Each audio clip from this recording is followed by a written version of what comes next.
বলুন, মোদীজি বলেছিল 15 লাখ দেবে, পেয়েছেন? বলেছিল 2 কোটি বেকারের চাকরি দেবো, 7 বছরের মধ্যে চাকরি দেবো। এই কামারহাটিতে আমাকে 14 জন দেখা যার হাতে সরকার কর্মসংস্থান নিয়োগ দেখা যাচ্ছে। আর প্রার্থীটাকে করেছে কি অবস্থা দেখেছেন? তাকে প্রার্থী করেছে, হঠাৎ করে 57 থেকে পাঠিয়ে তাকে প্রার্থী করেছে।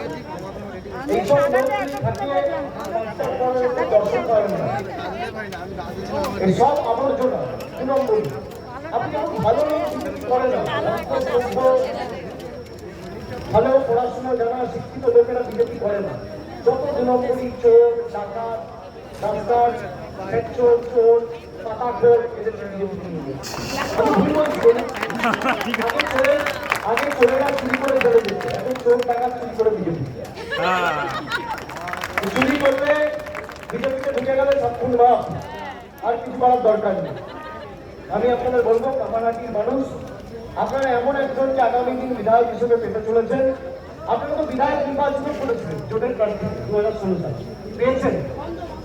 মদন মিত্র পরের দিন থেকে এসে আপনাদের পাশে দাঁড়িয়ে রয়েছে। ভাটপাড়াতে গেছে, কখনো এখানে ছিল, ভাটপাড়াতে পরাজিত হওয়ার পরও কামারহাটি ছেড়ে পালিয়ে যায়।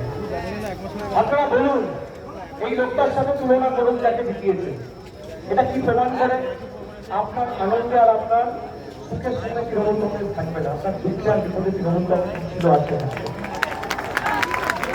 এই লোকটা যদি আগামী দিন আপনাদের প্রতিনিধিত্ব করে বিধানসভায় পৌঁছায়, তাহলে আগামী দিন আমি মনে করি যোগ্য একজন প্রতিনিধি হিসেবে আপনারা বিধায়ক নির্বাচিত করে মমতা বন্দ্যোপাধ্যায়ের হাত শক্তিশালী করে নিজের উন্নয়নকে ত্বরান্বিত রাখার সিদ্ধান্ত আপনাকে নিয়েছে। নিজের কথা ভাবুন, নিজের বাড়ি, নিজের রাস্তা, নিজের পাড়া, নিজের অঞ্চল। আপনি কার চোখ দিয়ে কামারহাটি দেখতে চান, সেই সিদ্ধান্ত আপনাদের নিতে হবে।